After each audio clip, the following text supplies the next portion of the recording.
মুসা আলাইহিস সালাম কয় আল্লাহ জান্নাতে বন্ধু হবে কে?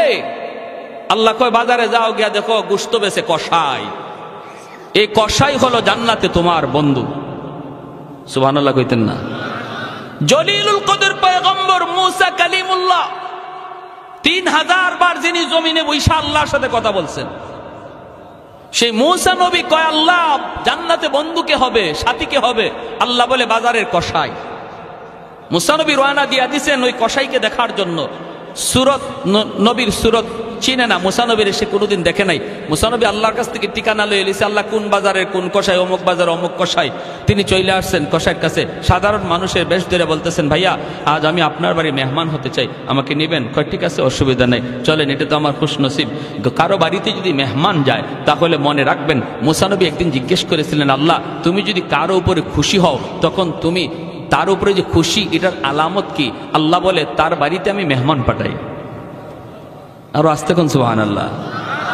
আল্লাহ তুমি কারো উপরে খুশি এর আলামত কি, এর লক্ষণ কি? আল্লাহ বলে আমি তার বাড়িতে মেহমান পাঠাই। যার বাড়িতে মেহমান পাঠাই বুঝবা আমি আল্লাহ তারে ভালোবাসি, আমি তার উপরে খুশি। জানতেন কথা নয়, মেহমানদারি করা। এজন্য মেহমান আসলে মন খারাপ করবেন না। মেহমান বরকত লয়ে আসে, রহমত লয়ে আসে। মেহমানের কদর করা। মান আরাদা আইয়াবসুতার রিজকা ফালইউকরিম যায়ফা। নবী বলেন তুমি যদি তোমার রিজিকের মধ্যে বরকত চাও, রিজিকের মধ্যে প্রশস্ততা চাও, তুমি যদি আরো বেশি রিজিক চাও, মেহমানের কদর করো, বেশি বেশি মেহমানদারি করো, আল্লাহ রিজিক বাড়ায় দিবে। সুবহানাল্লাহ জোরে কোন। আর আমরা মেহমান আসলে পরে মাঝে মাঝে মন খারাপ করি, ঠিক না? তবে আলহামদুলিল্লাহ গরিবের বাড়িতে মেহমান গেলে পরে গরিব কষ্ট পায় না, গরিব খুশি হয়। গরিবের বাড়ির ধনী লোক গেলে পরে গরিব খুব খুশি হয়, কিন্তু ধনীর বাড়ির গরিব গেলে ধনী মন খারাপ করে। কথাটা মনে হয় ঠিক বললাম না নাকি? ঠিক ঠিক। গরিবের বাড়িতে ধনী লোক গেলে গরিব খুব খুশি হয়, হাতির পা পড়ছে, কি খুশি, কি খাওয়াইব কি না। কিন্তু এই গরিব লোকটাই যদি ওই ধনী লোকের বাড়িতে যায় সে মন খারাপ করে।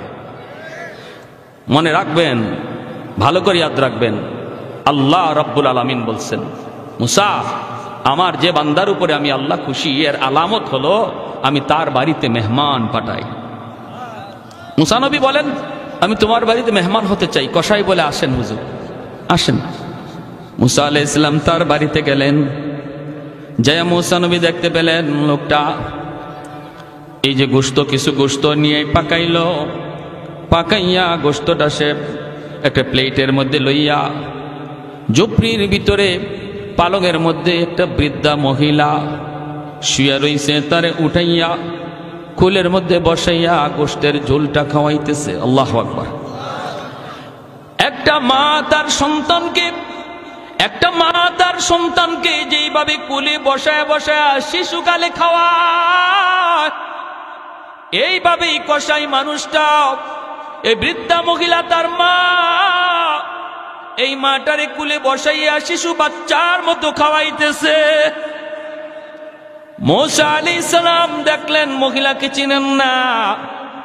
আল্লাহর পয়গম্বর জিজ্ঞেস করেন ভাই এই মহিলা কে, কি তার পরিচয়? আর বিড়বিড় করে কি যেন বলল, কি বলল? লোকটায় কয় ভাই আপনাকে চিনি না, আপনি আমার বাড়ির মুসাফির, মেহমান।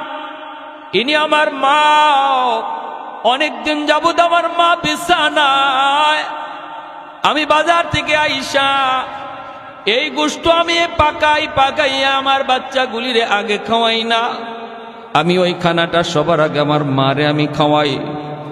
বাচ্চাগুলি খোদার যন্ত্রণায় যদি ছটফট করে তবুও বাচ্চাদেরকে আগে দেই না, সবার আগে আমি আমার মারে খাওয়াই। মারে খাওয়ানোর পর যেই খানাটা থাকে সেটা আমি আমার বাচ্চাদেরকে দেই। কয় বুঝলাম তো, কিন্তু ইনি কি দোয়া করলেন? কয় আমার মা প্রতিদিন খানা খাওয়ানোর সময় দুইটা দোয়া করে, আল্লাহ আমার সন্তান রে দুনিয়াতে তুমি রিজিকের ভিতরে বরকত দিও। আর একটা দোয়া করে, আল্লাহ আমার এই সন্তানকে জান্নাতে মুসা নবীর বন্ধু বানায় দিও। ভাই মুসাফির, আমার মার দুটা দোয়ার একটা দোয়া কবুল হয়ে গেছে। আমি দিন দিন আমার ব্যবসার ভিতরে বরকত পাইতেছি। যেরকম সুবহানাল্লাহ। আমি ব্যবসা করি কিন্তু মার সেবা বাবার সেবা করি। আমার মারে কষ্ট দেই না, বাবারে কষ্ট দেই না। মা অন্তর থেকে দোয়া করে, বাবা অন্তর থেকে দোয়া করে। এজন্য ব্যবসার ভিতরে আল্লাহ দিন বদিন আমার তরক্কি উন্নতি দান করেছে।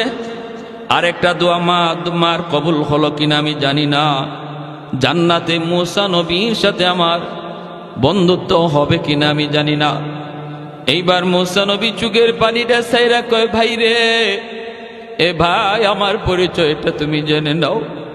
আমি কোনো অচেনা মুসাফির নই। আমি হলাম আল্লাহর পয়গম্বর মুসা কালিমুল্লাহ। তোমার আম্মার দ্বিতীয় দোয়াটাও কবুল হয়ে গেছে। সুবহানাল্লাহ। দুইটা দোয়ার প্রথম দোয়া তো কবুল হয়েছে, তুমি দেখছো। দ্বিতীয় দোয়াটাও কবুল হয়ে গেছে। আমি আল্লাহকে জানতে চাইছিলাম, মালিক জান্নাতে বন্ধু কে হবে? আল্লাহ তোমার কথা বইলা দিছে, অতএব তোমার মার দ্বিতীয় দোয়াটাও কবুল। জান্নাতে তুমি আমার বন্ধু হবে। এজন্য বলি যুবক, ব্যবসা বাণিজ্য করো, মারে কষ্ট দিও না, বাবারে কষ্ট দিও না। আল্লাহ ব্যবসার মধ্যে দিন দিন উন্নতি দান করবে। কারণ বাপ মা হলো পাওয়ার হাউস। বাপ মার দোয়া যদি অন্তরে থাকে, সন্তানের দুনিয়ার জিন্দিগি আল্লাহ পাক বরকত দিয়ে ভরপুর করে দেয়। দিন বদিন আল্লাহ তারে আগায় নেয়। আর দুনিয়াতে যদি বাপ মার বদদোয়া থাকে রে যুবক, যত উন্নতি তুমি দেখো, কিন্তু তুমি দেখতেছো আগাও, মূলত তুমি পিছাও। তুমি দেখতেছো তুমি আগাও, আর আল্লাহ দেখে তুমি পিছাও। কাকরাইল মসজিদের ভিতর ইটালি থেকে জামাত, ওই ইটালির জামাতের মধ্যে এক যুবক মাত্র কালেমা পড়ে মুসলমান হয়েছে।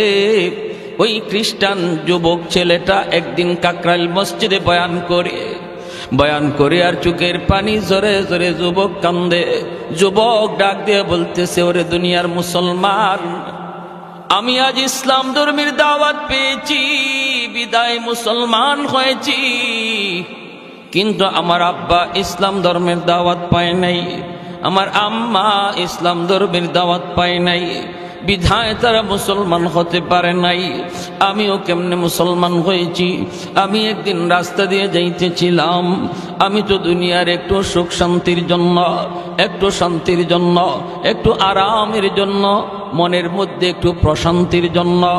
অপরাধ জগতের এমন কোনো অপরাধ নাই যেই অপরাধ আমি করি নাই, এমন কোনো গুনাহ নাই যেই গুনাহ আমি করি না।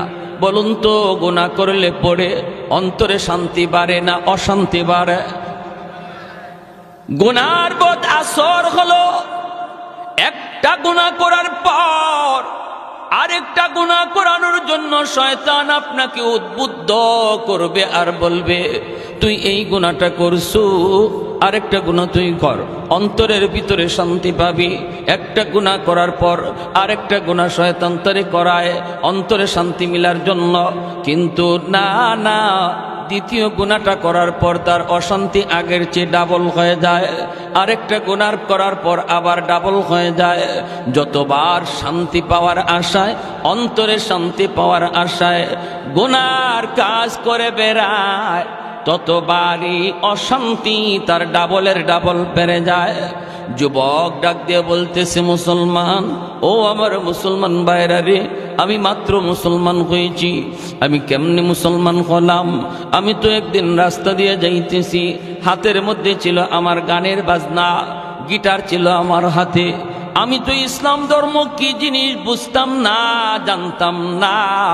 ইটালিতে মুসলমানের একটা জামাত গেছে, দাওয়াত তবলিগের সাথীরা তারা মসজিদে অবস্থান করেছে। বিকালবেলা বের হয়েছে গাছতের জন্য। আমি তাদের পাশ দিয়ে যাইতেছিলাম, তখনই আমির সাহেব আমাকে ডাক দিলেন, এ যুবক বইলে তিনি আমাকে ডাক দিলেন। আমি অল্প সময়ের জন্য একটু থামলাম। আমাকে তিনি দাঁড়ানো অবস্থায় কয়েকটা কথা শুধু বললেন, আমরা কোথায় ছিলাম, কোথায় আসলাম, আবার কোথায় যাব, মাঝখানে আমাদের ডিউটি কি? তিনটা কথার ভিতরে আমি টের পাইলাম এতদিন যাবত আমি যেই শান্তির নেশায় ঘুরতেছি রে, এই শান্তির আভাস আমি তিন কথায় পেয়ে গেলাম। আমি ডাক দিয়া বললাম, হুজুর আমাকে আরো কিছু কথা আপনি শোনান।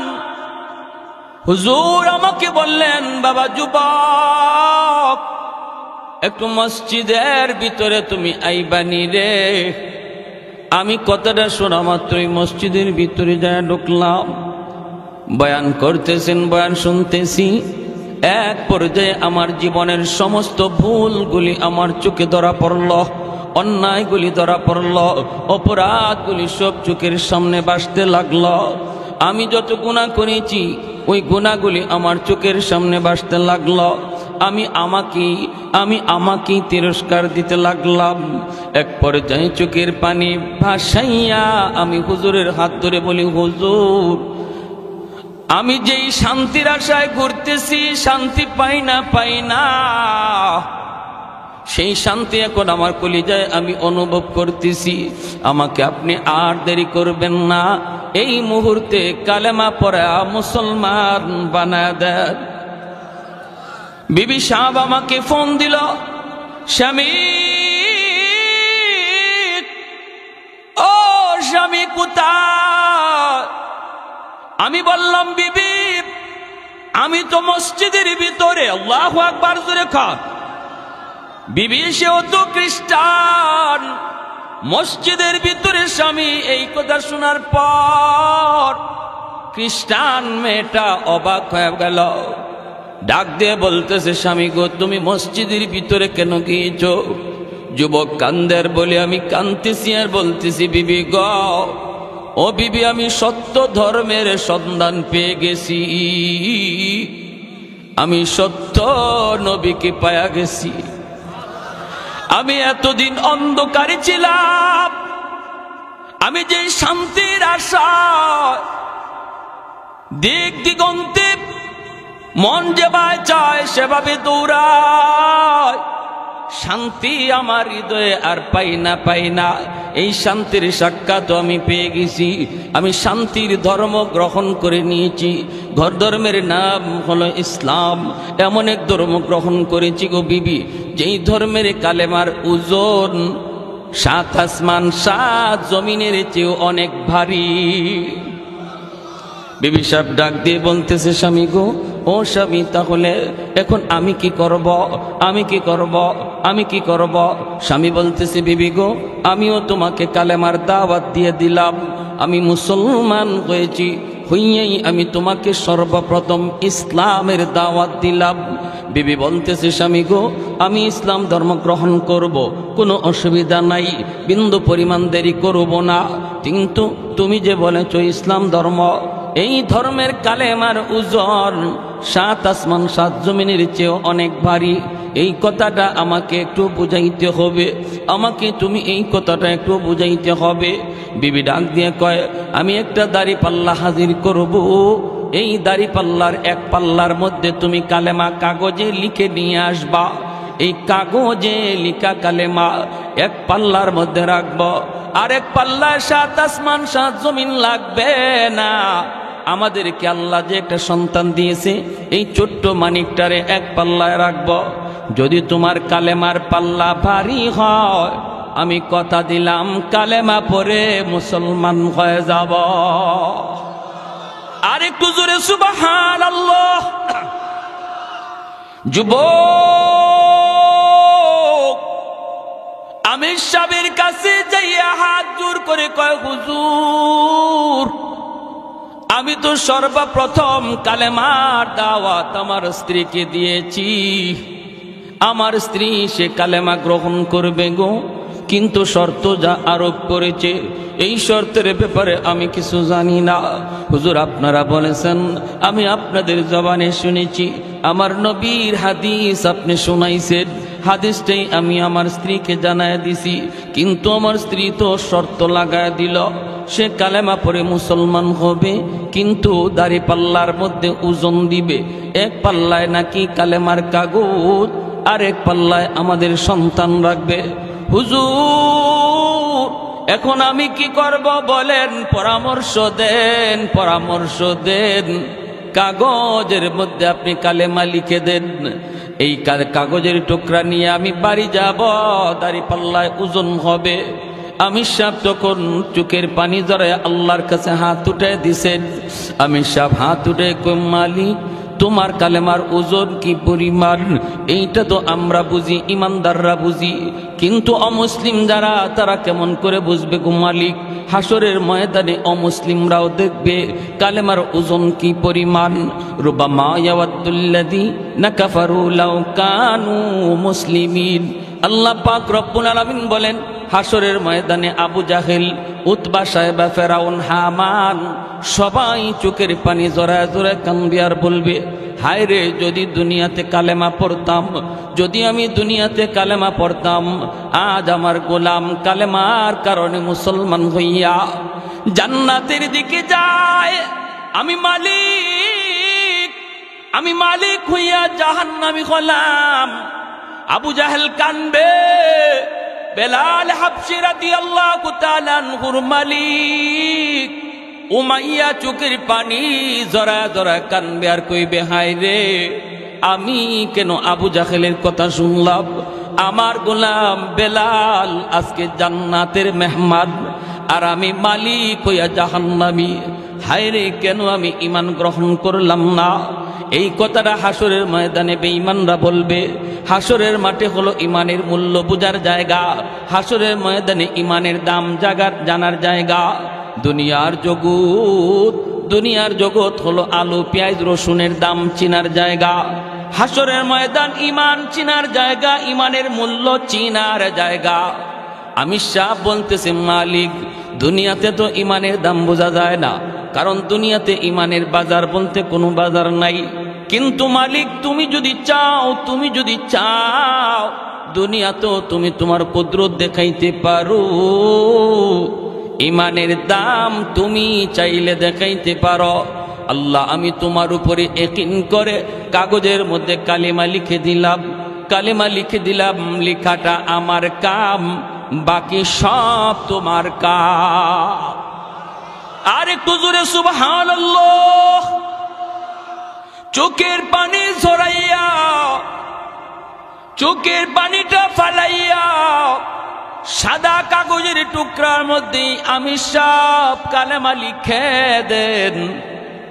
লা ইলাহা ইল্লাল্লাহু মুহাম্মাদুর রাসূলুল্লাহ। জোরে সোরে বলি সাল্লাল্লাহু আলাইহি ওয়াসাল্লাম। কালেমার মধ্যে আমার আল্লাহর নাম, কালেমার মধ্যে নবীর নাম, কালেমার মধ্যে আল্লাহর নাম নবীর নাম, দুটোটা নাম আছে না নাই? আর একটু জোরে কোন আছে না নাই? কেউ যদি খালি কয় লা ইলাহা ইল্লাল্লাহ মুহাম্মাদুর রাসূলুল্লাহ যদি না পড়ে কালেমা হবে? আমাদের সমাজে কিছু রোগ আছে, কিন্তু আছে কিছু রোগ আছে। উত্তরবঙ্গে গেছিলাম, কিছু মসজিদে মুহাম্মাদুর রাসূলুল্লাহ শব্দটা কাইটা দিছে মসজিদের গেইটে। মুহাম্মাদুর রাসূলুল্লাহ সাল্লাল্লাহু আলাইহি ওয়াসাল্লাম এটা বলে কালেমার অংশ না। কালেমা বলতে শুধু লা ইলাহা ইল্লাল্লাহ। এরা ইমানের বহুত বড় ডাকাত, ঠিক কিনা জোরে খান? বহুত বড় ডাকাত। যারা এই ধরনের কথা বলবে মনে রাখবেন, এ আপনার বন্ধু নয়, আপনার লেবাস পরে আপনার সুরত দইরা আপনার ভিতরে ঢুইকে আসছে ইমান ডাকাতি করার জন্য। বেশি কথা বললে উলামায়ে কেরামের কাছে নিয়ে আসবেন। যদি বলে আপনার নামাজ হয় না, নামাজ এইভাবে দাঁড়াইতে হয়, আপনার রুকু হয় না, রুকু এইভাবে পড়তে হয়, এভাবে পা নিয়ে খাড়াইতে হয়, এভাবে হাত উঠাইতে হয়, এই করতে হয় সেই করতে হয়, জুম্মা এইভাবে পড়তে হয়, জানাজা এইভাবে পড়তে হয়, এই কথা বইলা যারা আপনাদেরকে ভ্রান্ত করার চেষ্টা করবে, যুক্তিতে যাবেন না, তর্কে যাবেন না, বলবেন হাদিস আমি এত বেশি জানি না, কোরআন সম্পর্কে আমি অজ্ঞ। তুমি যদি কোরআন হাদিসের পণ্ডিত হও, চলো হুজুরের কাছে যাই, মুফতি সাহেবের কাছে যাই, মাদ্রাসায় যাই, ইমাম সাহেবের কাছে যাই, দেখবেন তখনই আপনার কাছ থেকে পালাবে। কত বড় ডাকাতি কথা! লা ইলাহা ইল্লাল্লাহ মুহাম্মাদুর রাসূলুল্লাহ, এই কথা না বললে ইমানদার হওয়া যায় না। আর সে বলতেছে আর তারা বলতেছে কালেমার অংশ শুধু লা ইলাহা ইল্লাল্লাহ মুহাম্মাদুর রাসূলুল্লাহ না, আর তাদের কথায় পইরা উত্তরবঙ্গের কিছু মসজিদের গেইটে যেই কালেমা লেখা ছিল মুহাম্মাদুর রাসূলুল্লাহ সহ এই অংশটা কাইটা দিছে। আল্লাহ তুমি সহি বুঝদান করো, সবাই বলি আমিন, আরো জোরে বলি আমিন। আমার ভাইয়েরা, বন্ধুরা, যুবক, এই কথা বলতে আমি সব কাগজের মধ্যে তিনি এই কালেমা লিখে দিলেন। আর যুবককে তিনি ডাক দিয়া বলতেছেন, যুবক, আল্লাহর উপর ভরসা করে তুমি সামনের দিকে আগাও, কাগজের টুকরা নিয়ে তুমি সামনের দিকে যাও। তোমার বিবিকে যায় বলবা কোথায় দাঁড়িয়ে পাল্লা, এক পাল্লার মধ্যে এই কাগজের টুকরা রেখে দিবা, আরেক পাল্লায় তোমরা তোমাদের সন্তানকে রেখে দিবা, বাকিটা করবেন আমার আল্লাহ। করবেন কে? আর একটু জোরে কে? আল্লাহ চাইলে পারেনি না পারে না? এই ক্ষমতা আল্লাহর আসেনি না নাই? লা জিদ্দা ওয়ালা নিদ্দা ওয়ালা হাদ্দা লিমাওলা, লা জিদ্দা ওয়ালা নিদ্দা ওয়ালা হাদ্দা লিমাওলা, আল আনা কামা কানা ওয়ালাম ইয়ালকা জাওয়ালা, আল আনা কামা কানা ওয়ালাম ইয়ালকা জাওয়ালা, লা মিসলা ওয়ালা সাওয়ারা মিসলাম ওয়া নাযীরা, মান ক্বালা সিওয়া যালিকা ক্বাদ ক্বালা মুহালা, মান ক্বালা সিওয়া যালিকা ক্বাদ ক্বালা মুহালা, লা ওয়ালদা ওয়ালা ওয়ালিদা লা আম্মা ওয়া খালা, লা শিবহা ওয়ালা মিসলা ওয়ালা কুফুয়া লিমাওলা। আল্লাহর বান্দা যুবক কাগজের টুকরা নিয়ে বাড়ির দিকে রওনা দিল। দিলটা নরম করে কথাগুলি শুনো রে আল্লাহর বান্দা। এরে যুবক, তোমার মতো একজন যুবকের ঘটনা বলতেছি। দেখো না কত যুবক যৌবনে কবরে চলে গেল, কত যুবক খেলার সাথে আজকে কবরে শুয়ে রইল, লেখাপড়ার সাথে আজকে কবরে চলে গেল। একটু দিলটারে বুঝাও বুঝাও, আর কত গুনার দিকে দৌড়াইবা। তোমার মতো একজন যুবকের ঘটনা বলতেছি। আল্লাহ তারে যৌবনী অলির খাতায় নাম লেখা দিছে। যৌবন কালেই তারে আল্লাহ পাক সঠিক পথে ফিরে আনছে। দিলের ভিতরে কান্না ছিল, দিলের ভিতরে শান্তি পাওয়ার আশা তার ছিল। আল্লাহ পাককে পাওয়ার তালাশ, অন্তরের শান্তি পাওয়ার নেশায় ঘুরতেছে সঠিক পথ যুবক খুঁজতেছে। যুবক, তোমার অন্তরেও যদি আল্লাহ পাওয়ার ইচ্ছা জাগে, তোমার অন্তরেও যদি অন্তরে প্রশান্তি পাওয়ার জন্য ইরাদা থাকে, তুমিও যদি তালাশ করো, আল্লাহ তোমাকে পথ দেখায়া দিবে। ঠিক কিনা জোরে কর। কিন্তু অন্তরের ভিতরে এই তালাশ লাগবে, অন্তরের ভিতরে তলব লাগবে, তলব। অন্তরে যদি তলব থাকে আল্লাহ রাস্তা বের করা দেয়। আর আমি যেই পথে চলতেছি এই পথেই চলি, ঘুরে তাকাই না। ভুল পথে চললাম না সঠিক পথে চললাম, কোনো খবর নাই। মানুষ যদি আমাকে জিজ্ঞেস করে কই যাইবা, আমি বলি ঢাকা। একজনে যদি কয় এটা তো ঢাকার কোনো গাড়ি না, এই গাড়িটা হলো চিটাগাং যাওয়ার গাড়ি, এই গাড়ি হলো ময়মনসিংহ যাওয়ার গাড়ি, তুমি ঢাকার গাড়িতে উঠো নাই। যেই যুবক সত্যি সে ঢাকা যাওয়ার ইরাদা করে, গাড়ি থেকে নামবে, ঢাকার গাড়িতে যা উঠবে, গন্তব্যে পৌঁছে যাবে। আমাদের সবের বাড়ি হলো জান্নাত, জান্নাতের গাড়িতে উঠার জন্য সবাই চেষ্টা আছি রে ভাই। কিছু ভাইয়েরা জাহান্নামের গাড়িতে উঠে বসা রইছে। আমি আপনি যাই ডাক দিয়া বলতেছি, ভাই এটা জান্নাতে যাওয়ার গাড়ি না, এটা জাহান্নামের গাড়িতে ভুলে উঠে গেছ। কিছু আল্লাহর বান্দা কথাটা শোনার পর গাড়ি থেকে নামে, জান্নাতের গাড়িতে বসে জান্নাতে চলে যায়। আর কিছু মানুষ আছে এমন কয়, না আমি নামবো না, নামবো না, তোমার কথায় আমি নামবো না, আমি কম বুঝি না, আমি ভালো করে বুঝে শুনে গাড়িতে উঠছি, আমাকে বুঝানো লাগবে না। এই বইলে যদি সে গাড়িতে না নামে, গাড়িতেই বসা থাকে, বলুন তো তার ঢাকা যাওয়া হবে নি? আল্লাহর বান্দা, ওই যুবক বাড়ির দিকে রওনা দেয়, চোখ দিয়ে দর দর করে পানি পড়ে। আর যুবক কান্দে আর কয়, মালিক আমি তো তোমাকে চিনছি, তোমার সত্য ধর্মের সন্ধানও পেয়েছি, নবীকেও চিনতে পেরেছি গো মালিক, কিন্তু আমি যাকে নিয়ে সংসার করব, আমার বিবি, তারও আমি জান্নাতি বানাইতে চাই। সে তো ভুল গাড়িতে উঠে বসা আছে। আল্লাহ আমি তারে বোঝানো মাত্রই সে যেন গাড়ি থেকে নামে, আমার মতো জান্নাতের গাড়িতে যেন উঠতে পারে। এই বইলা যুবক কান্না করে করে বাড়িতে রওনা দেয়। কাগজের মধ্যে আমার আল্লাহর নাম, কাগজের মধ্যে আমার আপনার নবীর নাম। এই কালেমার কাগজ নিয়ে বাড়ির দিকে যায়, চোখ দিয়া দর দর করে যুবকের পানি পড়ে। আল্লাহ পাকের কুদরতের খেলা শুরু হয়ে গেছে। আল্লাহ পাক কুদরত দেখায় না, মাঝে মাঝে আল্লাহ দেখায়, ঠিক না? বাড়ির কাছে যে ডাক দেয়, বিবি, ও বিবি,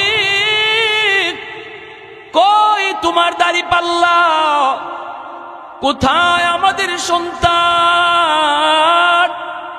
দাড়ি পাল্লা হাজির করা হয়।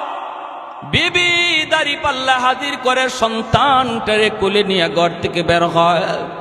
যুবকের চোখে পানি, ডাক দিয়ে বলতেছে, বিবি গো, কই তোমার দাড়ি পাল্লা? কই এই যে দাড়ি পাল্লা, বসাও এক পাল্লায় আমাদের সন্তান।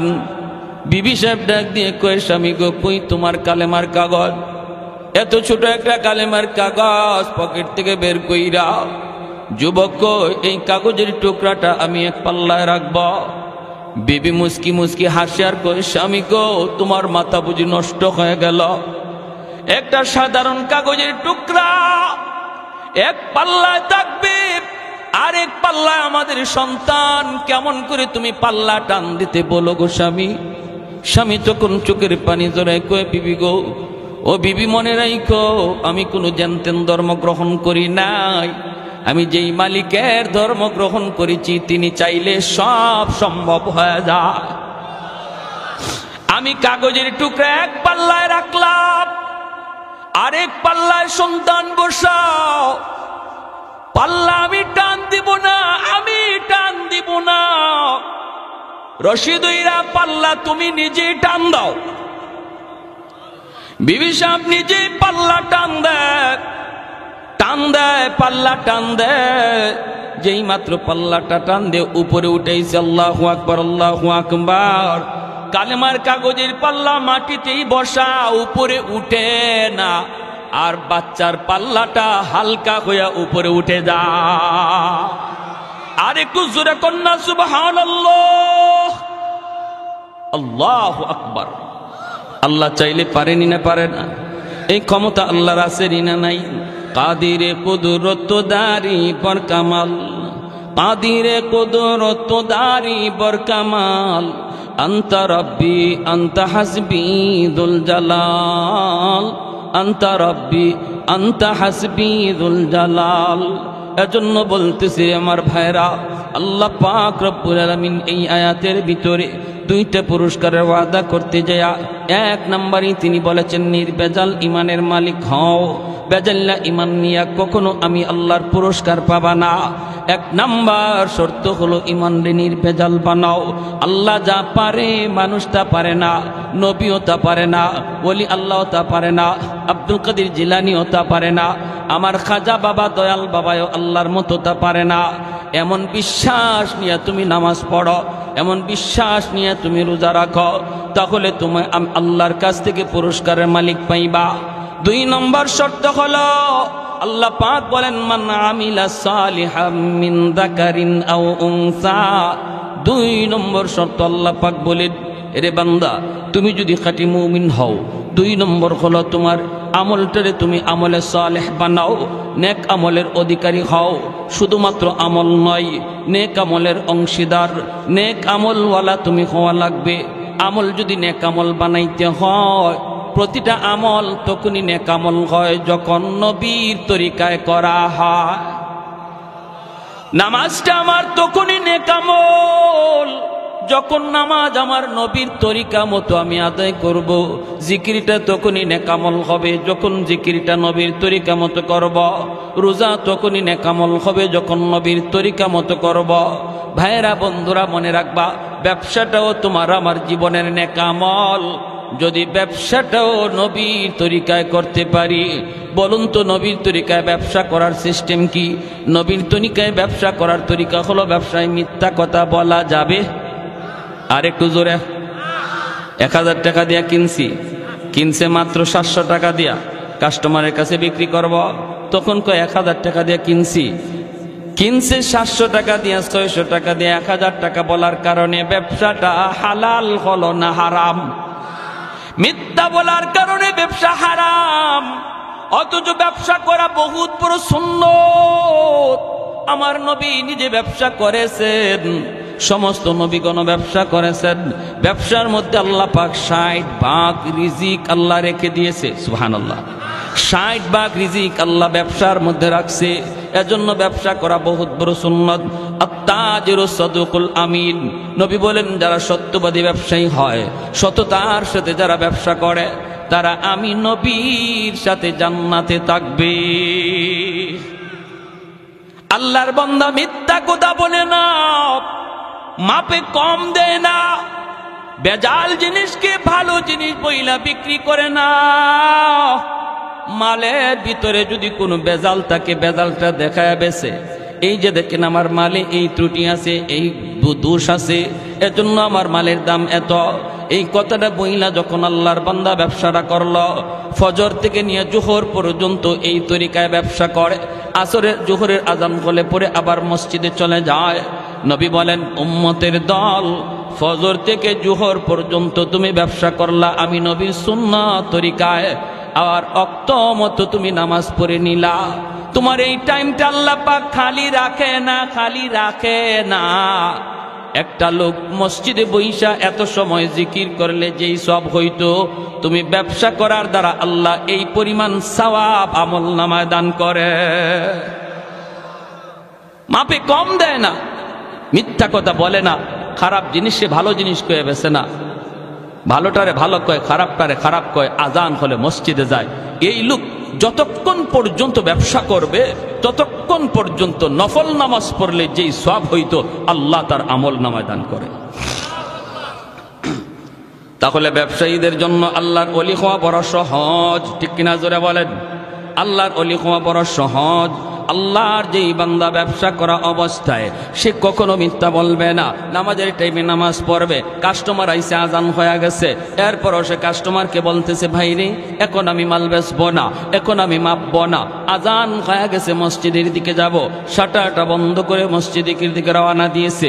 অনেক সময় ইবলিস শয়তান আজান হলে পরে আপনার দোকানে কাস্টমার পাঠায় দিবে, ইবলিস নিজেই মানুষের সুরত ধরে আসবে আপনার মসজিদের জামাত তরক করানোর জন্য। ভালো করে ইবলিস জানে একা একা নামাজ পড়লে আপনার সওয়াব কম, জামাতে নামাজ পড়লে 500 গুণ বেশি সওয়াব। ইবলিস এই কথাটা জানে বিদায় মানুষের সুরত ধরে আসবে আপনার জামাত তরক করানোর জন্য।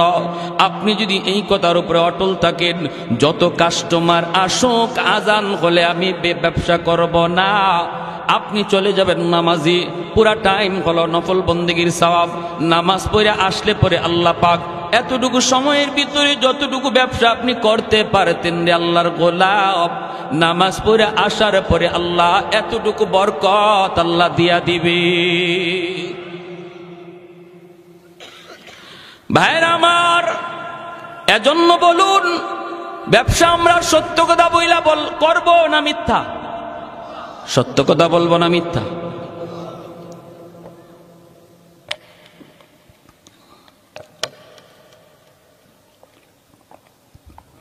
দেখতেছি আমার ব্যবসায়ী ভাইদের উদ্যোগে প্রোগ্রাম, তাহলে ব্যবসার ব্যাপারে কিছু কথা বলা দরকার আছে নি না নাই? সাবধান, ব্যাংক থেকে লোন নিয়ে কোনো ব্যবসা করা যাবে? আওয়াজ আসতে হইছে, বোঝা যায় সমস্যা আছে। ব্যাংক থেকে টাকা নিয়ে সুদে টাকা নিয়ে ব্যবসা করলেন, গোড়াতেই গন্ডগোল, ঠিক না? পরে যে আপনি কি করবেন এটা হিসাব ছাড়া, পরে যে আপনি কই পর্যন্ত দৌড় দিবেন আপনার ধরাও যাবে না, কারণ গোড়াতেই গন্ডগোল লাগাই দিচ্ছেন, গোড়াতে আপনি সুদে টাকা আনছেন, ঠিক কিনা? সুদে টাকা এনে ব্যবসা করতেছেন, অতএব আপনার কাছে হালাল হারাম বলতে কিছু থাকবে না। মিথ্যা সত্য বলতে আপনি কিছু বুঝবেন না। যা পাইবেন তা ধরবেন, যা পাইবেন তা খাইবেন। খাইতে পারেন। হারাম টাকা দিয়ে আপনি সন্তান লালন পালন করবেন, হারাম টাকা দিয়ে আপনি বিবিরে পালবেন, হারাম টাকা দিয়ে আপনি ঘরের মানুষকে খাওয়াবেন। খাইব সবে, কিন্তু হিসাব লইব আল্লাহ আপনার কাছ থেকে একা। ঠিক না? ভাত রান্না হলো রে যুবক, এক ড্যাগ বেত ভাত রান্না হলো। এই ড্যাগের পুরা ভাত কিন্তু আপনি একা খান না। এই ড্যাগের ভাতগুলি আপনি খান 2 প্লেট, আপনার স্ত্রী খায় 2 প্লেট, স্বামী আপনার সন্তানে খায় 3 প্লেট, মা খায়, বাবা খায়, বোনে খায়, ভাই খায়, প্রতিবেশী খায়, আত্মীয় স্বজন খায়। সবাই খাইয়া পাতিলের ভাত শেষ করলো। কিন্তু হাসরের ময়দানে আল্লাহ বলবে, বান্দা আয়, 100 প্লেট ভাতের হিসাব তুই দিবি।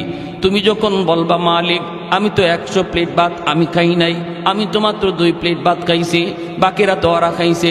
আল্লাহ বলবেন ওদের হিসাব নাই, কারণ তুমি হারাম ঢুকাইছো, এজন্য পুরা পাতিলের ভাতের হিসাব তুমি দিবা। খাইব সবে, হিসাব দিব আমি একা, এটা জানার পরেও যে হারাম ঘরে ঢুকায় সে বুদ্ধিমান না বোকা? আর একটু জোরে কোন। সবাই খাইলো, হিসাব দিব আমি একা। সুদের টাকা দিয়া ঘর বানাইলাম, এই ঘরের ভিতরে 4টা 5টা রুম, এক রুমের ভিতরে আমি থাকলাম, আর বাকি 4 রুমের মধ্যে আমার সন্তান থাকলো, মা থাকলো, বাবা থাকলো, ভাই থাকলো, বোন থাকলো।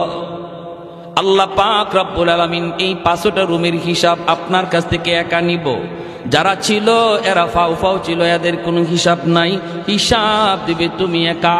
এজন্যই তো এক বড় ভাইকে ছোট ভাই বলতেছে, ভাইয়া সাবধান, ভাইয়া তুমি সুদের ব্যবসা কইরো না, সুদে টাকা আইনো না, সুদখোরের কাছে তুমি যাইও না, অল্প হলেও তুমি এর উপরে সবর করো, আল্লাহ বরকত দিয়ে দিবে।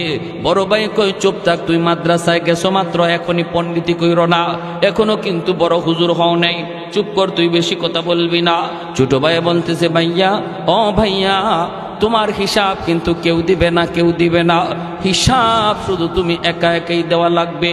বড় ভাই কস কি তুই, আমি কষ্ট করে আইনা সবাইরে খাওয়াইলাম, আমার বিপদের সময় কেউ দাঁড়াবে না। কয় না, ভাবিও তোমার বিপদের সময় দাঁড়াবে না, ভাতিজাও তোমার বিপদের সময় দাঁড়াবে না, আব্বাও তোমার বিপদের সময় দাঁড়াবে না, আম্মাও দাঁড়াবে না, আমি তো দাঁড়াইমু না। ওই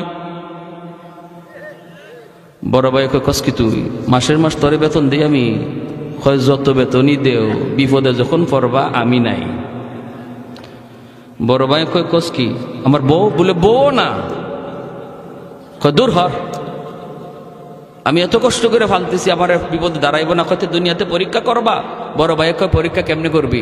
দুনিয়াতেই তুমি বিপদে পড়ে দেখো তোমার পাশে কে দাঁড়ায়। কেমনে বুঝবো? তুমি মরা মানুষের বান ধইরা বিছানায় পড়ে যাইও, বাকিটা শুধু খালি শুনবা কে কি কয়। আচ্ছা ঠিক আছে। বড় ভাইরে ছোট ভাই নিয়ে যাইতেছে, বট গাছের তলে যাওয়া মাত্রই বড় ভাই পড়ে গেছে। ছোট ভাই বড় ভাইরে লাশ বানায়া বাড়িতে আইনা কান্না শুরু করছে, আব্বা ও ভাবি ও মা, কিরে কি হয়েছে? কই ভাইয়া মইরা গেছে। কেমনে?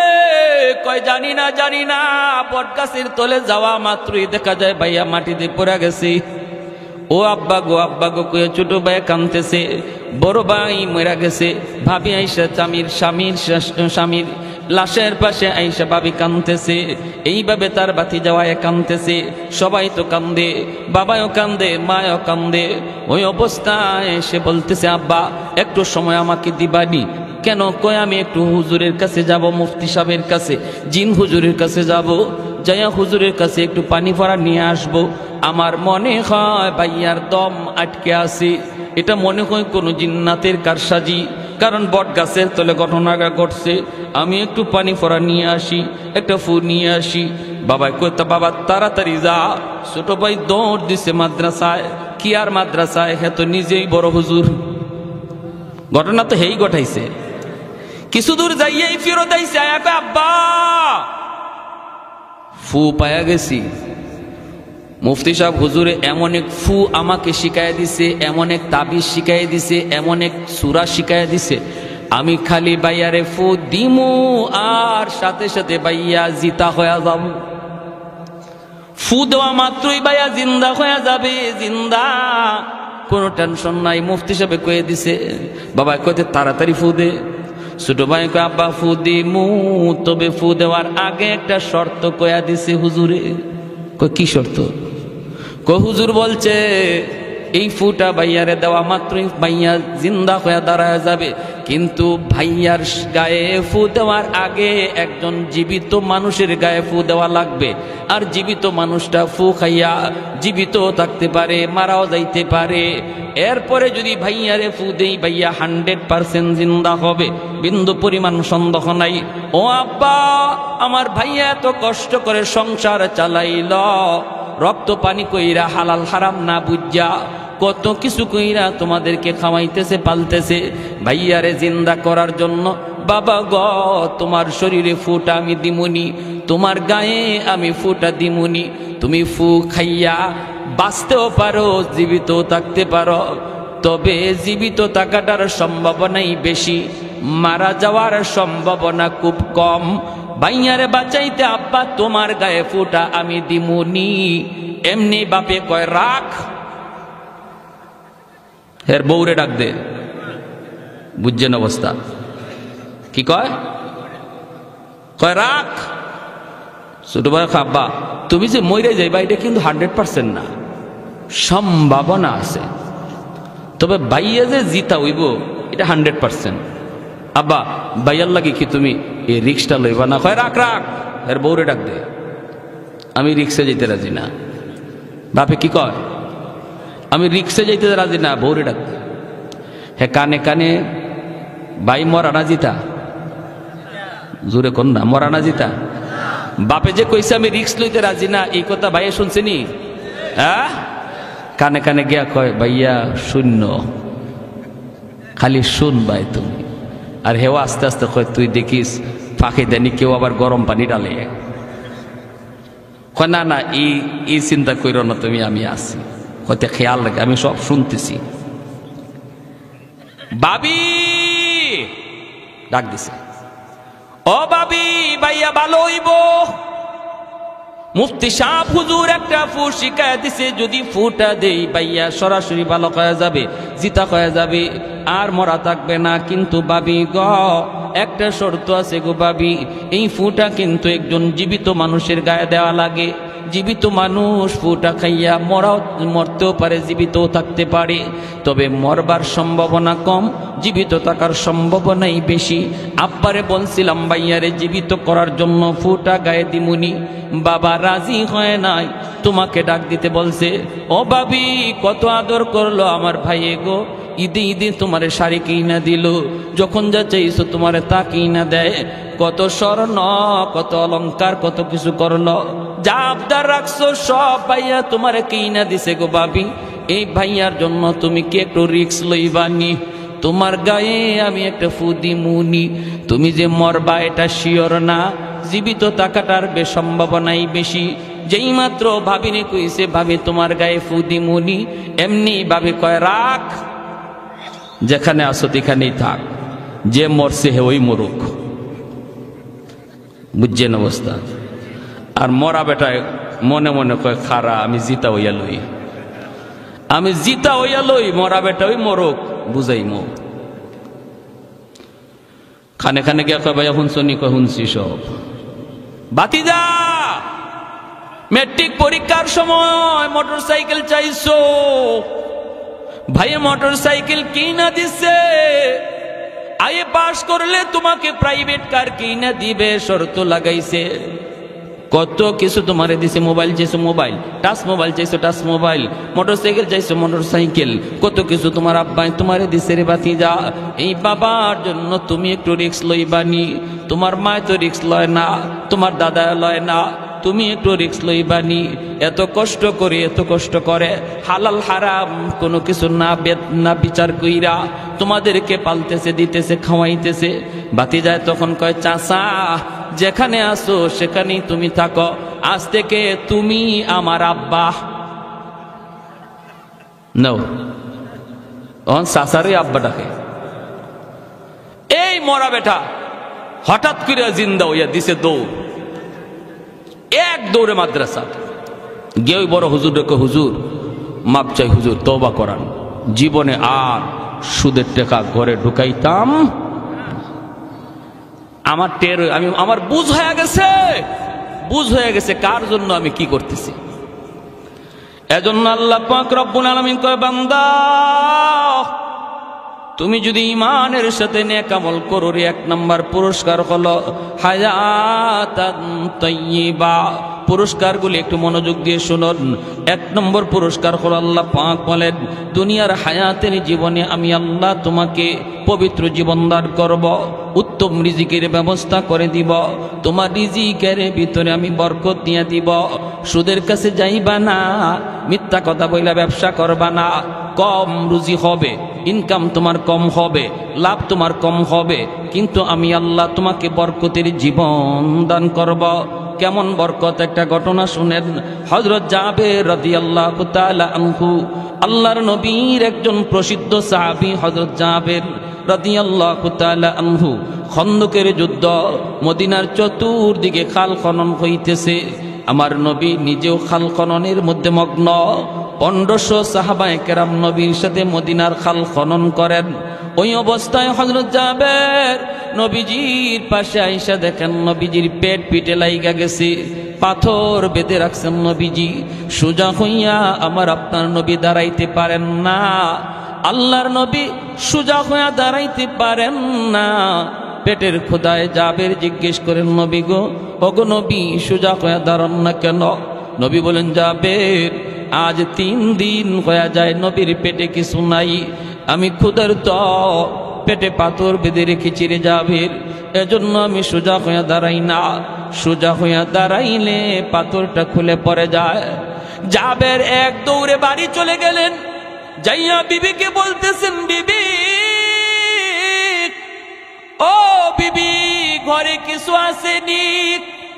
আমার নবী রহমতের নবী পেটের মধ্যে পাথর বেঁধে রেখেছেন, আমার ঘরে যদি খানা থাকে গো বিবি, আর নবীর পেটে যদি পাথর থাকে, জবাব দিতে পারবো না, মালিকের দরবারে জবাব দিতে পারবো না।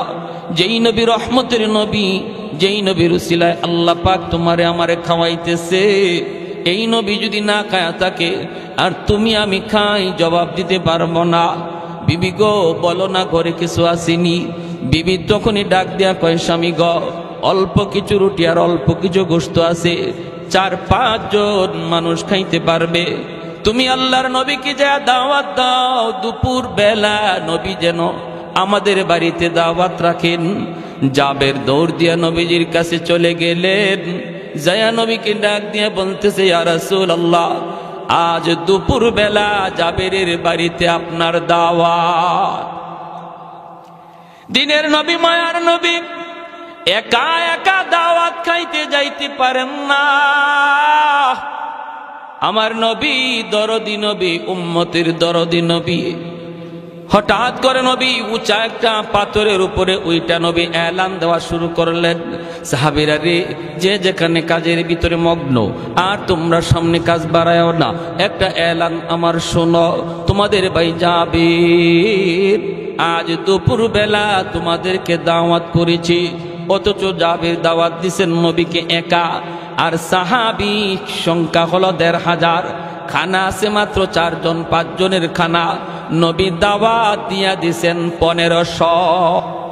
জাবেরের চোখগুলা বড় বড় হয়ে গেল, টেনশনে পড়ে গেলেন। স্বাভাবিকভাবেই তো টেনশনে পড়ার কথা, আমি দাওয়াত খাওয়াবো 4 জন 5 জন, যদি খবর পাই আসতেছে 1000, তাহলে দাওয়াত বাড়িওয়ালার অবস্থা কি হবে? বাড়িওয়ালার অবস্থা হবে বাড়ি থেকে বাইকিয়া চলে যাওয়া, ঠিক না? বাড়ি থেকে বাইকে চইলা যাওয়া, ঘরে তালা দিয়ে চইলা যাবে, আমি খাওয়াবো 4 জন 5 জন, আইতেছে 1000। এখন কি করব? আল্লাহর নবী দাওয়াত দিয়ে দিলেন 1500। জাবেরের চোখগুলা বড় বড় হয়ে গেল। দৌড়ে তিনি বাড়িতে চলে আসলেন। আয়েশা বিবিকে ডাক দিয়ে বলতেছেন, বিবি গো, ও বিবি, সর্বনাশ হয়ে গেছে গো বিবি। তুমি তো আমাকে বলেছিলা নবীকে দাওয়াত দিতাম, আমি তো দাওয়াত দিয়েছি, কিন্তু মায়ার নবী তিনি তো একা একা দাওয়াত খাইতে আসতে পারেন না। নবীজির সাহাবী ছিলেন নবীর সাথে 1500, নবী তো 1500 সাহাবীর দাওয়াত দিয়া দিছি। ও বিবি, এখন বলো কি করি, এখন বলো কি করি? হাই হাই হাই হাই, কত বড় পেরেশানি। কিন্তু হযরত জাবের রাদিয়াল্লাহু তাআলা আনহুর বিবি, তিনি কি পরিমাণ বুদ্ধিমতী নারী ছিলেন দেখেন, কি পরিমাণ ইয়াকিন ছিল তাদের আল্লাহ রসুলের প্রতি। বিবি সাহেব বলতেছে, স্বামী গো, ও স্বামী, টেনশন করো কেন, টেনশন করো কেন? একটা কথার জবাব দাও, নবীকে দাওয়াত দিয়েছে কে? হযরত জাবের বলেন, নবীকে দাওয়াত তো আমি দিয়েছি। বিবি সাহেব বলতেছে, তো 1400 আর 1500 সাহাবীদেরকে দাওয়াত দিয়েছে কে? জাবের বলেন, 1500 সাহাবীকে আমি দেই নাই, দাওয়াত দিয়েছেন মায়ার নবী। এমনি জাবেরের বিবি বলে, তাহলে আল্লাহর কসম কোনো টেনশন আমাদের নাই। নবী যদি নিজের জবানে 1500কে দাওয়াত দিয়া থাকেন, তুমি না দিয়া থাকো, তাহলে আমার নবীর জবানের ইজ্জত আল্লাহ কেমনে রাখবে এটা আল্লাহ ভালো বুঝবে। কারণ আশিক আর মাশুকের এখানে খেলা শুরু হয়েছে। নবী হলেন আশিক, আল্লাহ হলেন মাশুক। আশিক বলে ফেলছে, এখন আশিকের কথার দাম মাশুক কেমনে রাখবে সেটা তিনি বুঝবেন। তোমার আমার টেনশন নাই। সুবহানাল্লাহ, যেরকম কত সুন্দর জবাব, কত সুন্দর বুদ্ধি। মহিলাদেরও বুদ্ধি আছে। আপনাদের ঘরে যে বিবি সাহেবেরও বুদ্ধি আছে। আপনি যদি মনে করেন যে আপনার ম্যাডামের কোনো বুদ্ধি শুদ্ধি নাই, এটা ঠিক হবে না। নবী বলেন, ঘরের সমস্ত কাজ বিবির সাথে পরামর্শ করে করো, এটা নবীর সুন্নত। ঘরের কাজ যদি স্ত্রীর সাথে পরামর্শ করা হয়, আল্লাহ পাক এই কাজের মধ্যে বরকত দেয় এবং বিবি সাহেবের মনটা খুশি হয় যে আমার স্বামী 2-1 কথা আমাকে জিজ্ঞেস করে, আমার সাথে পরামর্শ করে। সিদ্ধান্ত নেবেন আপনি, যা করবেন আপনি, কিন্তু পরামর্শ নেবেন স্ত্রীর কাছ থেকে। পরামর্শে মাঝে মাঝে স্ত্রী ভালো পরামর্শও দিবে।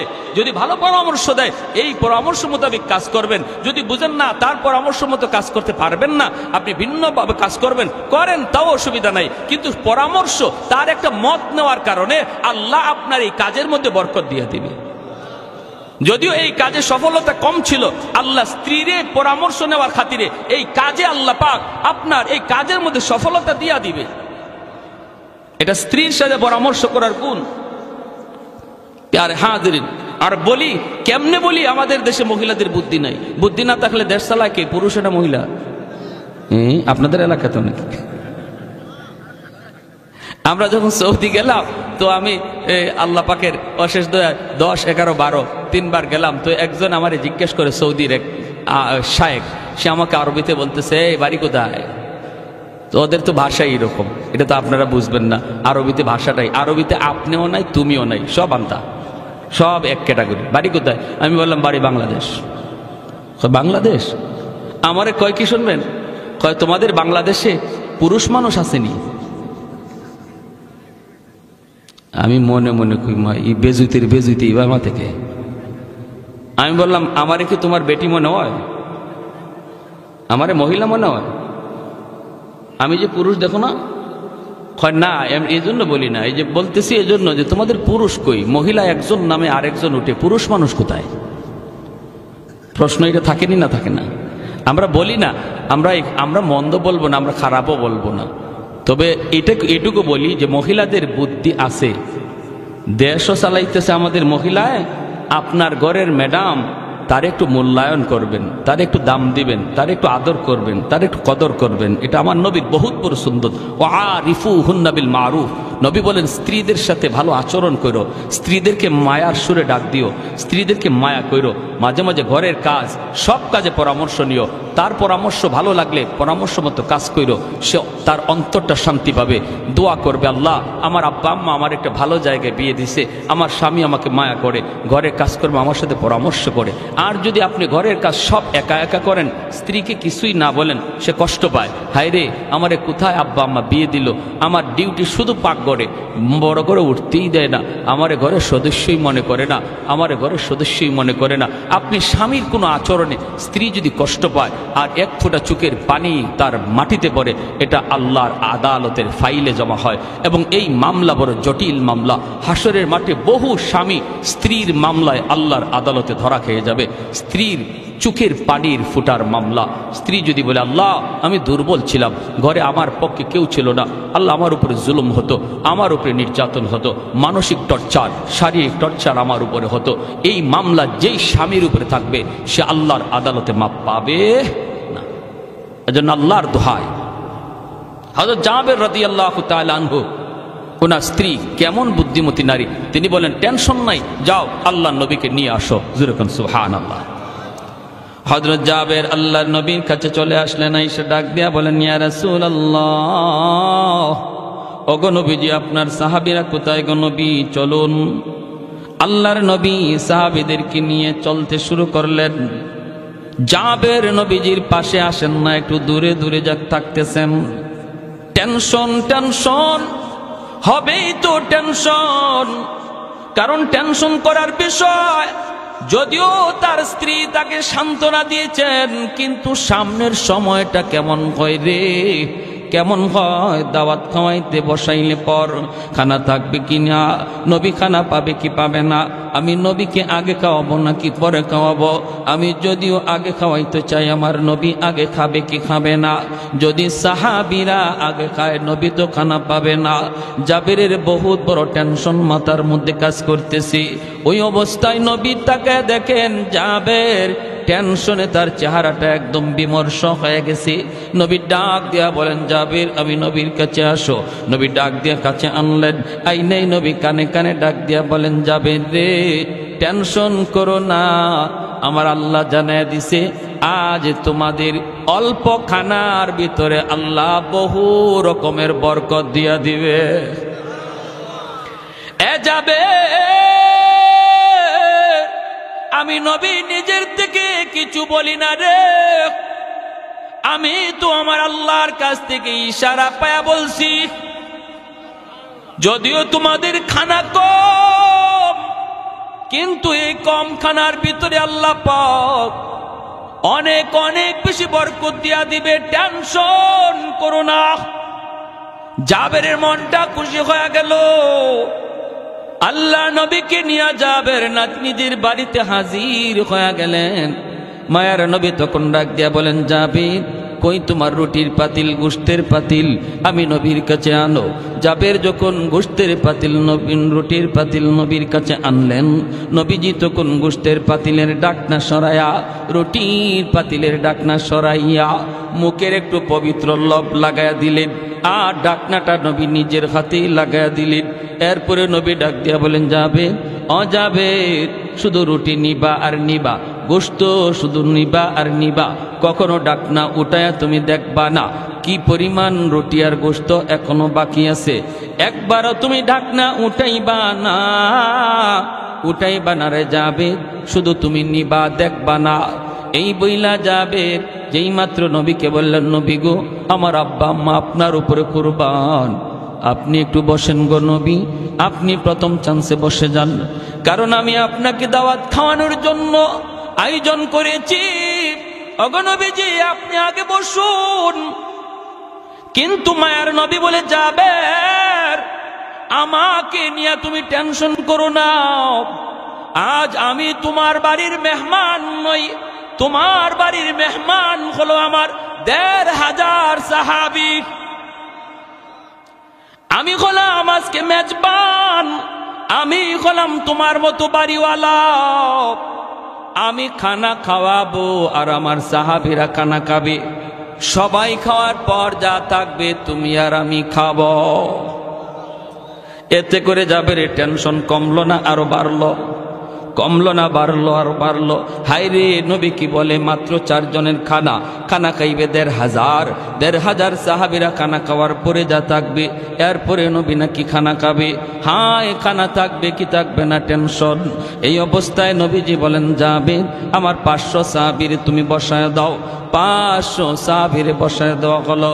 আল্লাহর নবী তিনি মাসকাট নিয়ে হাঁটেন আর নবী বলেন, যাবের এই জায়গায় আরো রুটি দাও, এখানে আরো গোশত দাও, এখানে আরো গোশত দাও, আরো রুটি দাও। এইভাবে নবীজি একজন একজন করে দেখেন, আর জাবেরকে বলেন দেওয়ার জন্য। জাবের তিনি দিতেছেন আর নবী দেখতেছেন। এ ভাইরা দেখতে দেখতে দেখতে দেখতে 1500 সাহাবীর খানা শেষ হয়ে গেল। 1500 সাহাবী 3 বারে 500 কইরা বসানো হলো। একবারও আমার নবী বসেন নাই। জোরে কোন সুবহানাল্লাহ। নবী প্রতিবার ডাক দিয়া বলেন, যাবের সব শেষে আমি খানা খাবো, যা থাকবে তুমি আর আমি খাবো, তুমি আর আমি খাবো, তুমি ডাকনা উঠায়ও না, শুধু খানা নিতে থাকবা, খানা নিতে থাকবা, নিতে থাকবা। ভাইয়েরা বন্ধুরা, 1500 সাহাবী খানা খাওয়ার পর জাবের টেনশনে পড়ে গেলেন, হায়রে এখন তো আমি আর নবী বাকি, জানি না পাতিলের মধ্যে গোশত আসেনি না নাই। যদি পাতিলের মধ্যে গোশত না থাকে, আমার নবীর জন্য আমার যে কোনো মূল্যে খানা পাকাইতে হবে। হায়রে জানি না আসেনি না নাই। জাবের মনের মধ্যে আর তিনি ধৈর্য ধরতে পারলেন না, দৌড় দিলেন পাতিলের দিকে দেখার জন্য। গোশতের পাতিলের দিকে দৌড়।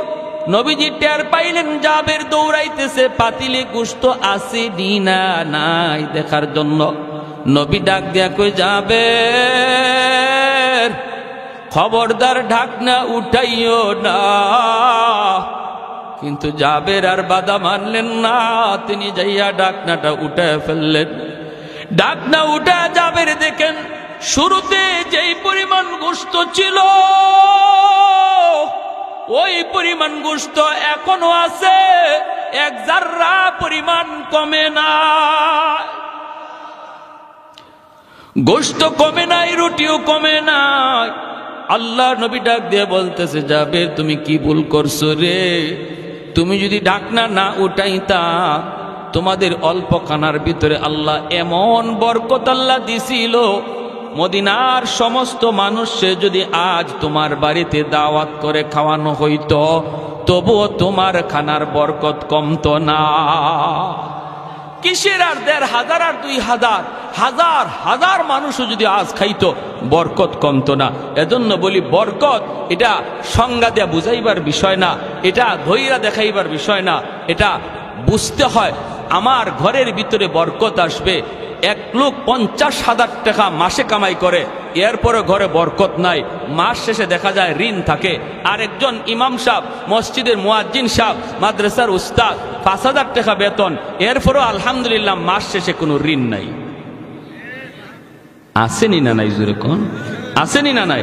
সমাজের ভিতরে যে মানুষটা হালাল তরিকায় ব্যবসা করবে, ব্যবসার মধ্যে ভেজাল করবে না, আজান হলে মসজিদে যাবে, এরপরে মা বাবার সাথে ভালো আচরণ করবে, আলেম উলামাকে শ্রদ্ধা করবে, আর ওজনে সঠিক ওজন দিবে, সুদের ধারে কাছে যাবে না, সুদখোরের সাথে কোনো সম্পর্কও রাখবে না, এই লোকটা মাস শেষে দেখা যাইতে পারে তার লাভ কম হয়েছে, কিন্তু আল্লাহ পাক এই অল্প লাভের মধ্যে এমন বরকত দিবে, যে বরকত লক্ষ টাকা লাভ কইরাও কেউ পাবে না।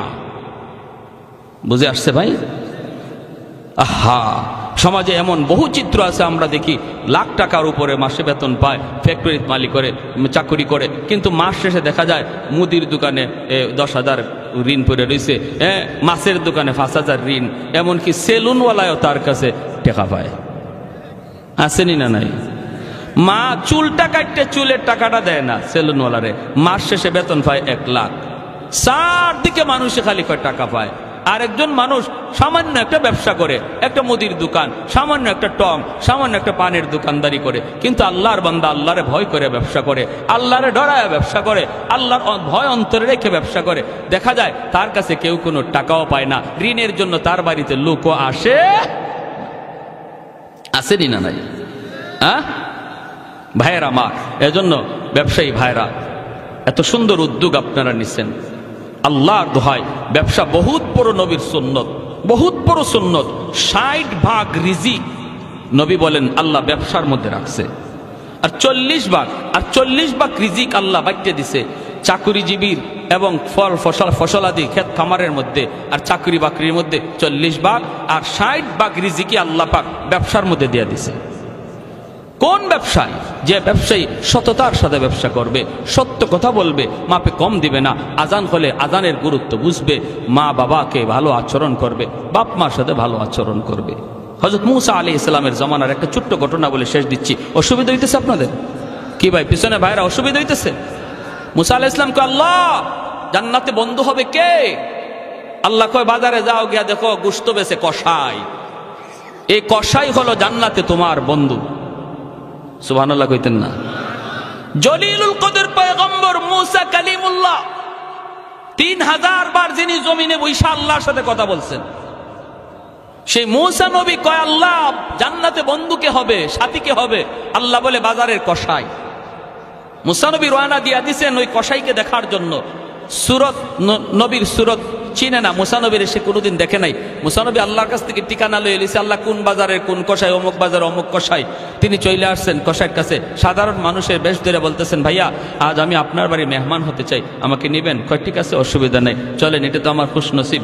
কারো বাড়িতে যদি মেহমান যায় তাহলে মনে রাখবেন, মূসা নবী একদিন জিজ্ঞেস করেছিলেন, আল্লাহ তুমি যদি কারো উপরে খুশি হও তখন তুমি তার উপরে যে খুশি এটার আলামত কি?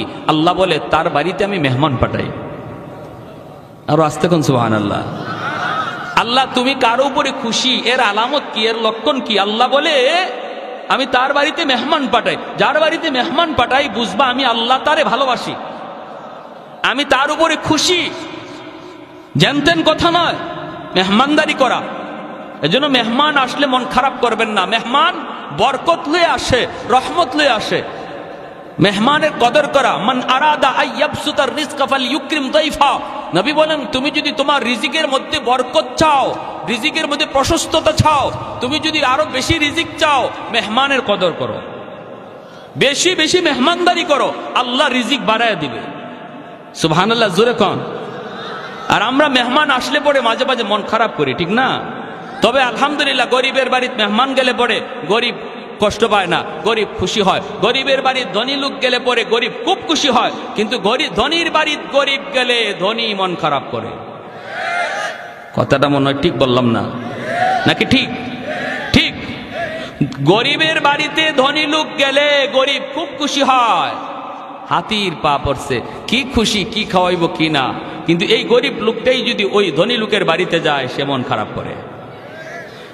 মনে রাখবেন, ভালো করে ইয়াদ রাখবেন, আল্লাহ রাব্বুল আলামিন বলছেন, মুসা আমার যে বান্দার উপরে আমি আল্লাহ খুশি, এর আলামত হলো আমি তার বাড়িতে মেহমান পাঠাই। মুসা নবী বলেন, আমি তোমার বাড়িতে মেহমান হতে চাই। কসাই বলে, আসেন হুজুর, আসেন। মুসা আলাইহিস সালাম তার বাড়িতে গেলেন। জয়া মুসা নবী দেখতে পেলেন লোকটা এই যে গোশত, কিছু গোশত নিয়ে পাকাইলো, পাকাইয়া গোশতটা সে একটা প্লেটের মধ্যে লইয়া ঝুপড়ির ভিতরে পালঙের মধ্যে একটা বৃদ্ধা মহিলা শুয়ে রইছে, তারে উঠাইয়া কুলের মধ্যে বসাইয়া গোশতের ঝোলটা খাওয়াইতেছে। আল্লাহু আকবার। একটা মা তার সন্তানকে যেইভাবে কুলে বসায় বসায় শিশুকালে খাওয়ায়, এইভাবেই কসাই মানুষটা, এই বৃদ্ধা মহিলা তার মা, এই মাটারে কুলে বসাইয়া শিশু বাচ্চার মতো খাওয়াইতেছে। মূসা আলাইহিস সালাম দেখলেন মহিলাকে চিনেন না। আল্লাহর পয়গম্বর জিজ্ঞেস করেন, ভাই এই মহিলা কে, কি তার পরিচয়? আর বিড়বিড় করে কি যেন বলল, কি বলল? লোকটায় কয়, ভাই আপনাকে চিনি না, আপনি আমার বাড়ির মুসাফির, মেহমান। ইনি আমার মা, অনেকদিন যাবত আমার মা বিছানায়, আমি বাজার থেকে আইসা এই গোশত আমি পাকাইয়া আমার বাচ্চাগুলিরে আগে খাওয়াই না, আমি ওই খানাটা সবার আগে আমার মারে আমি খাওয়াই। বাচ্চাগুলি খোদার যন্ত্রণায় যদি ছটফট করে তবুও বাচ্চাদেরকে আগে দেই না, সবার আগে আমি আমার মারে খাওয়াই। মারে খাওয়ানোর পর যেই খানাটা থাকে সেটা আমি আমার বাচ্চাদেরকে দেই। কয় বুঝলাম তো, কিন্তু ইনি কি দোয়া করলেন? কয় আমার মা প্রতিদিন খানা খাওয়ানোর সময় 2টা দোয়া করে, আল্লাহ আমার সন্তান রে দুনিয়াতে তুমি রিজিকের ভিতরে বরকত দিও, আরেকটা দোয়া করে, আল্লাহ আমার এই সন্তানকে জান্নাতে মুসা নবীর বন্ধু বানায় দিও। ভাই মুসাফির, আমার মার দুটা দোয়ার একটা দোয়া কবুল হয়ে গেছে। আমি দিন দিন আমার ব্যবসার ভিতরে বরকত পাইতেছি, যেরকম সুবহানাল্লাহ। আমি ব্যবসা করি কিন্তু মার সেবা বাবার সেবা করি, আমার মারে কষ্ট দেই না, বাবারে কষ্ট দেই না। মা অন্তর থেকে দোয়া করে, বাবা অন্তর থেকে দোয়া করে। এজন্য ব্যবসার ভিতরে আল্লাহ দিন বদিন আমার তরক্কি উন্নতি দান করেছে। আরেকটা দোয়া মার কবুল হলো কিনা আমি জানি না। জান্নাতে মুসা নবীর সাথে আমার বন্ধুত্ব হবে কিনা আমি জানি না। এইবার মুসা নবী চুগের পানিটা সাইরা কয়, ভাই রে, এ ভাই আমার পরিচয়টা তুমি জেনে নাও। আমি কোনো অচেনা মুসাফির নয়, আমি হলাম আল্লাহর পয়গম্বর মুসা কালিমুল্লাহ। তোমার আম্মার দ্বিতীয় দোয়াটাও কবুল হয়ে গেছে, সুবহানাল্লাহ। দুইটা দোয়ার প্রথম দোয়া তো কবুল হয়েছে, তুমি দেখছো, দ্বিতীয় দোয়াটাও কবুল হয়ে গেছে। আমি আল্লাহকে জানতে চাইছিলাম, মালিক জান্নাতে বন্ধু কে হবে? আল্লাহ তোমার কথা বইলা দিছে, অতএব তোমার মার দ্বিতীয় দোয়াটাও কবুল, জান্নাতে তুমি আমার বন্ধু হবে। এজন্য বলি যুবক, ব্যবসা বাণিজ্য করো, মারে কষ্ট দিও না, বাবারে কষ্ট দিও না। আল্লাহ ব্যবসার মধ্যে দিন দিন উন্নতি দান করবে। কারণ বাপ মা হলো পাওয়ার হাউস। বাপ মার দোয়া যদি অন্তরে থাকে, সন্তানের দুনিয়ার জিন্দিগি আল্লাহ পাক বরকত দিয়ে ভরপুর করে দেয়। দিন বদিন আল্লাহ তারে আগায় নেয়। আর দুনিয়াতে যদি বাপ মার বদদোয়া থাকে রে যুবক, যত উন্নতি তুমি দেখো, কিন্তু তুমি দেখতেছো আগাও, মূলত তুমি পিছাও। তুমি দেখতেছো তুমি আগাও, আর আল্লাহ দেখে তুমি পিছাও। লেখাপড়ার উন্নতি পাবা না যদি মার দোয়া না থাকে, বাবার দোয়া না থাকে। বাইজিদ বুস্তামি ছোট্ট বালক, মায় পানি চাইছে, পানি লইয়া আসতে আসতে মা ঘুমায় গেছে। শেষ রাত পর্যন্ত মার মাথার পাশে ছোট্ট বালক বাইজিদ মাথার পাশে গ্লাসে পানি নিয়ে দাঁড়ানো, সারা রাত পড়তেছে বাইজিদ, কালকে পরীক্ষা।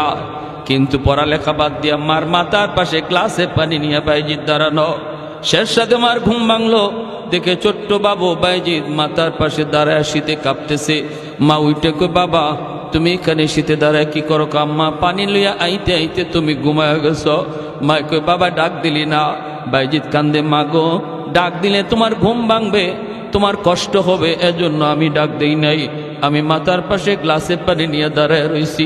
আমার আম্মার যখন নিজের ইচ্ছায় ঘুম ভাঙবে, আবার আমি তারে পানি দেব।